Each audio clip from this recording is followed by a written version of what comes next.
Saint Elizabeth Ann Seton is one of the keystones of the American Catholic Church. She founded the first American religious community for women, the Sisters of Charity. She opened the first American parish school and established the first American Catholic orphanage. All this she did in the span of 46 years while raising her 5 children. Elizabeth was born in 1774. Just 2 years before the United States itself was born. She was the daughter of a wealthy Episcopalian family in New York City. Her mother taught little Elizabeth when she was just a child about the prayers and laid the foundation of her faith. At the age of 3, Elizabeth's mother died, and she was left with her father, Dr. Richard Bailey. When Dr. Bailey remarried, Elizabeth's stepmother continued lessons about the Episcopalian faith and God. Also educated by her father, Elizabeth learned from his great virtue to serve the poor of the community. From a young age, Elizabeth could be found bringing food to those less fortunate than herself.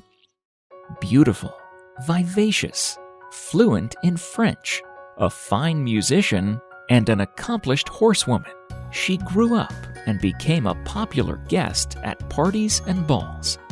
Small wonder young William Seton, a handsome and wealthy businessman, fell head over heels in love with her. They were soon married and became parents of 5 children.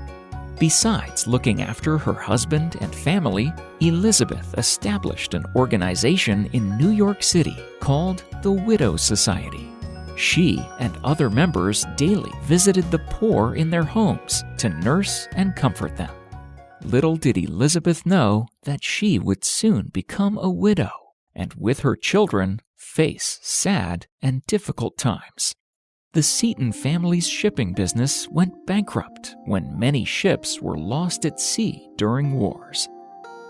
To make matters worse, William Seton became seriously ill with tuberculosis, which was a dreaded killer in those days. The couple and their oldest daughter, Anna, moved to sunny Italy, where William hoped to regain his health. In spite of their best efforts, William died 2 days after Christmas in Pisa at the age of 37. She wept, then reproached herself for behaving as though God were not present. After William's death, Elizabeth and her daughter remained with William's longtime friends, the Felici family, until the spring of 1804. While waiting to return to America, Elizabeth attended the churches of her Italian friends, where she experienced the Catholic faith. They took Elizabeth to Florence, where the churches overwhelmed her, and the devotion of the common people impressed her. She began attending Mass with her friends and witnessed people's belief in the real presence of Jesus in the Eucharist. Eventually, Elizabeth returned to New York City, determined to become a Catholic. In 1805, having completed instructions in her new faith, Elizabeth was received into the church. She was happy to be a Catholic, but her family of devout Episcopalians was dead set against Elizabeth's decision. At that time, unlike today, people were often very intolerant of other religions. Elizabeth's close relatives chose to forget that they had ever known her and would not lend her money or help pay her bills. She was now a destitute widow with no means to care for her children. It was almost impossible to make ends meet. Elizabeth had to work night and day to make a simple living for her children. She started a school, but that soon closed when students would not come to class simply because their teacher was a Catholic. These months of trial deepened Elizabeth's faith, but also deepened her financial difficulties. A priest in Baltimore, Maryland, learned of Elizabeth's plight and invited her to begin a girls' school in that city. At the time, public schools charged tuition and were only available to the elite of the society. Through the vision of Archbishop Carroll, Elizabeth established a Catholic school which was open to all, free of cost, and focused on the poor and impoverished. Women came to help Elizabeth, and the school grew. Soon, it seemed obvious that God was asking Elizabeth to dedicate her life completely to Him. This was the beginning of the Order of Sisters that Elizabeth founded. Father de Bourgh gave her the title of Mother.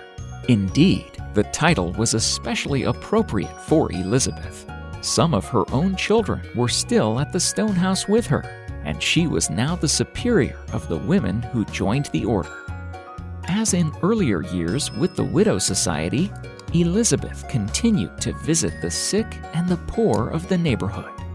The sisters brought them medicine, food, and clothes, cleaned their homes, cared for the children, and offered kind words of encouragement. Life for the religious community was difficult.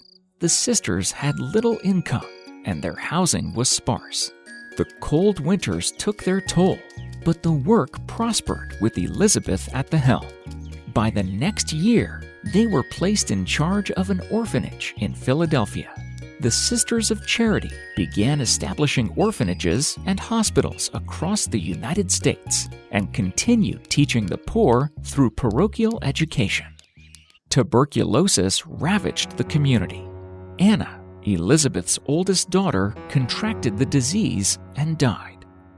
Rebecca, the youngest daughter, too died in her mother's arms in 1816 when she was only 14 years old. Elizabeth, too, was losing her own battle with tuberculosis. The trials of separation from her children, conflict, and death had worn on her. The night of her death, January 4th, 1821, she began the prayers for the dying herself, and one of the sisters, knowing that she loved French, prayed the Gloria and the Magnificent in French with her. Early in the morning, on January 4th, 1821, Saint Elizabeth died peacefully. In 1959, Pope John XXIII declared Mother Seton a venerable, and in 1963, a blessed. Then, on September 14, 1975, Pope Paul VI named Elizabeth Seton Saint of the Church. She had no extraordinary gifts. She was not a mystic or stigmatic. She did not prophesy or speak in tongues. She had two great devotions: abandonment to the will of God and an ardent love for the Blessed Sacrament.